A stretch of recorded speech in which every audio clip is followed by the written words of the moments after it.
Welcome to another video from explainingcomputers.com. This time I'm going to talk about 3D scanning, and in particular the free Autodesk application 123D Catch. To show how this works, I'm going to take this wooden elephant, turn it into a digital scan, and then print it out on an Ultimaker 2 3D printer.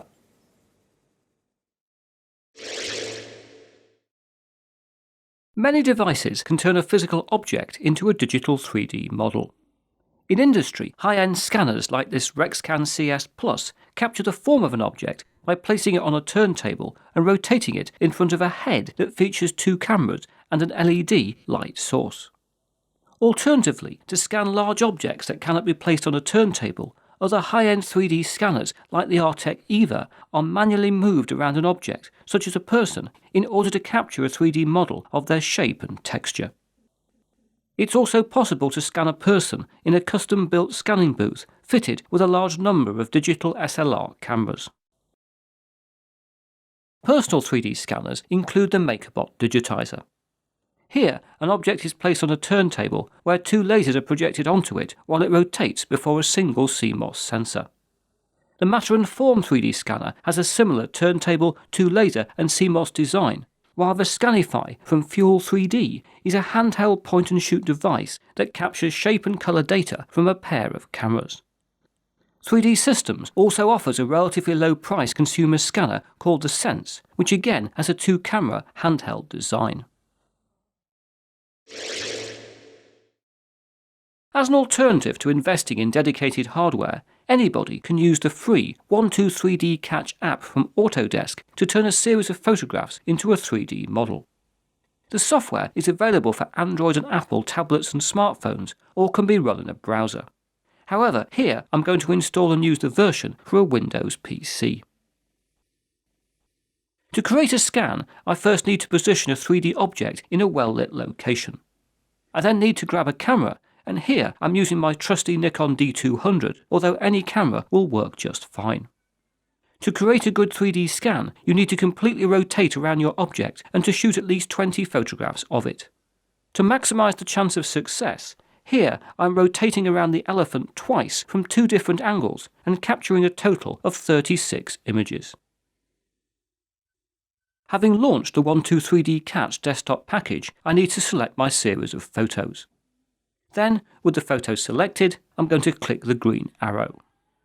I'm then required to enter some metadata, after which the program will upload my photos, capture a file from them, and then download it back to my PC. And there we are. With the processing complete, we get a 3D view of our scan, which we can move around and inspect. As you can see, we also get a virtual representation of the cameras that created the scan. As I hope you appreciate, what 123D Catch has done is very clever indeed, as my camera was completely wild with no data on its different positions. Selecting the appropriate tool, zooming in with the mouse wheel, and going back to rotation mode, you can see that the scan of my elephant really is very good indeed. However, there are inevitably some extra polygons at the base that we don't want, and to sort this out, I'm next going to use another free Autodesk app. To do this, I'm going to select Export Capture As to save my elephant as an OBJ object file.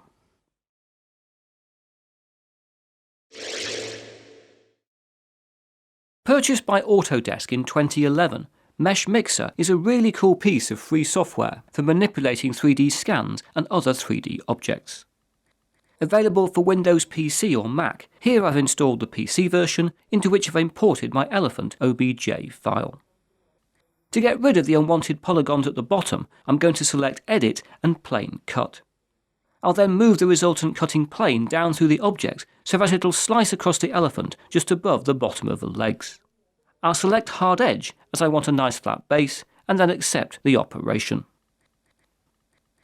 To make sure that things will 3D print OK, I'm next going to use the Make Solid function, which will leave us with a nice final 3D object. Lastly, I'll select Export and save the file in STL ASCII format, which will take Mesh Mixer a bit of time to process.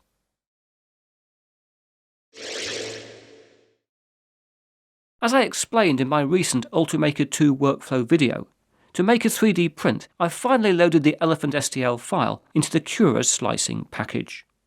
Here I've scaled it to 75mm tall before exporting G-code for the object to an SD card that can be inserted into a patiently waiting Ultimaker 2. The printer will then get on with printing the elephant out one layer after another, and which I think is a really cool thing to watch. But don't worry, we won't watch it for 6 hours, which was the time it took to print the elephant out. Finally, I'll introduce my plastic printout of the elephant to the original wood carving. Oh, and just because I had the time, I've also printed out this larger version of the elephant. And, having done this, it also really seemed necessary to make a tiny little baby version of the elephant just to finish things off.